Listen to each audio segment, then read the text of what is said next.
Hi, I'm Christine Cushing and welcome to another helping of my favorite foods. Today, probably an all-time classic favorite of everybody in the planet, mac and cheese with a modern and unique twist. Get ready for cauliflower mac and cheese. Step one, getting the pasta in the water.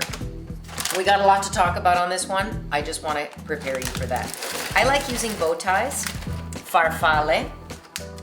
So cool. My water's at a rapid boil, salted.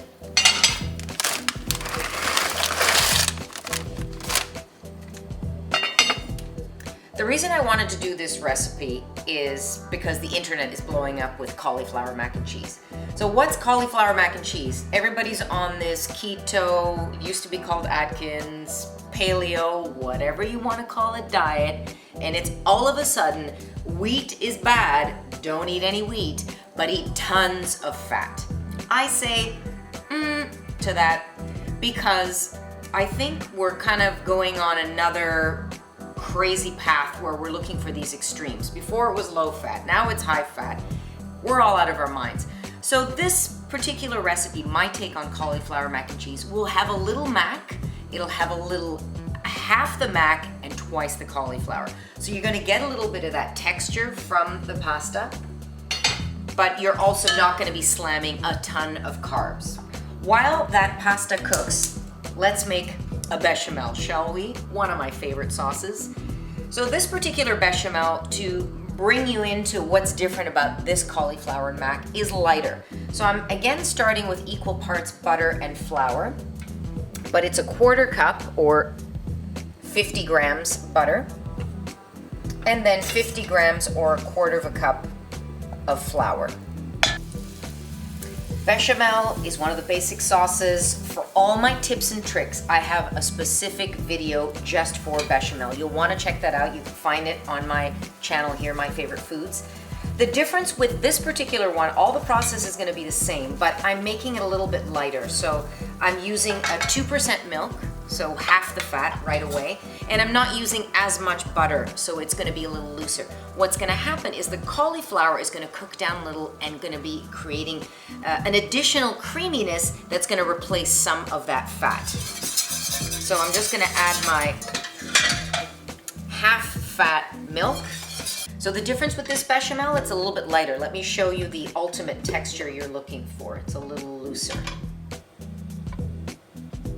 So how am I going to create a little bit more color in this, because this would be pretty white. I want to show you a couple of ways that I do it. Let me introduce you to turmeric. Look how cool that is. Turmeric is a rhizome like ginger is, and if you can buy it fresh, this is what it looks like. I just thought it would be cool to show you. And I'm gonna grate some in just with my rasp. You can use powdered turmeric, it's totally fine. Very difficult to describe the flavor. It's a little bit pungent, it's got a bit of pepperiness to it, but it's very, very specific. Not too much. Alternatively, if you don't want to use turmeric, you can use saffron. That's also a great way to get some color. Okay, check it out. Let me show you what it looks like. Look at the yellow hue it gives my bechamel right away. Nutmeg, as per usual. Just a bit of Tabasco just to give it a kick. Okay, now I'm at the 5-minute mark. What I want to do is, this is 3 cups measured, so about 750 mil. It works out to about 200 grams. It's a lot of math, I know, of pasta. So what I did is I took out half the pasta I would normally put in a mac and cheese, and I doubled the vegetables. So this is about 8 cups of cauliflower. That's gonna go right in, and they're gonna cook together now. What happens? You put your cauliflower in, it drops your temperature a bit, but this is also a great trick. You don't have to use a second pot.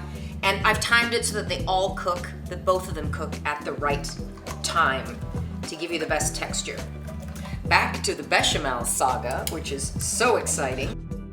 So I'm gonna grate a little bit of cheddar and add that in. And I'm also gonna grate a little bit of Parmesan. So the cheddar is gonna give us depth, a little bit of tang, which really amps the flavor. The Parmesan is gonna give us umami, that savory taste that really kicks everything up. So a half a cup or 125 mil of grated cheddar and about a 1/4 cup of Parmesan. This pot is a little bit larger. because I'm anticipating all of this going in here. So the milk is evaporating a little bit more quickly. To adjust the texture, you can add a little water, you can add just a little bit of 2% milk to get the texture that you want. This is now off the heat, and I'm just ready for all my beautiful cauliflower and pasta, and I'm gonna toss it in here, and we're gonna be good to go. Originally, mac and cheese is all starch and a lot of fat. Now this new keto way is basically way more fat and no starch whatsoever. You need the starch, it's just we're eating too much of it. So that's my take. Give me your comments. I wanna hear them. I know I'm gonna hear them. So your bullseye here, your 3-point shot, your touchdown, whatever you want to call it, is the pasta is al dente, has a little bit of bite, and the cauliflower is fully cooked. That's what I'm looking for. Let me see, have I got it? It's right on the money, so I want to go quickly. I'm going to add a teeny bit more salt because it hasn't absorbed enough. And now, my bechamel, my cream sauce, off the heat. Turning this guy off so it doesn't continue to cook.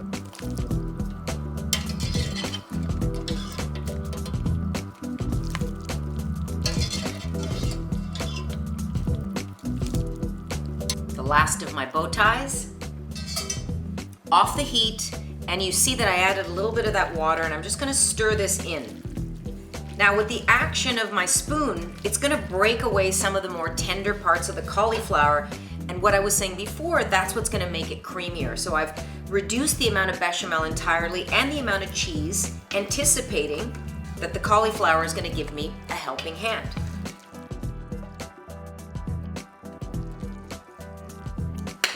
Are you excited? It's done. It looks so good, smells so good. I wanna show you how I would serve this. Let's talk about portion size. This looks like a lot, right? But remember, there's twice as much cauliflower as there is pasta. So whereas normally you'd be eating, probably people are slamming 100 grams worth of pasta, 150 sometimes, which is 3 times what they should be having. This has a lot less, and the cauliflower really fills it in.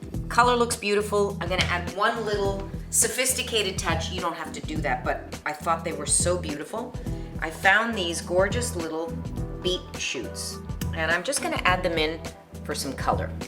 How elegant and beautiful does that look?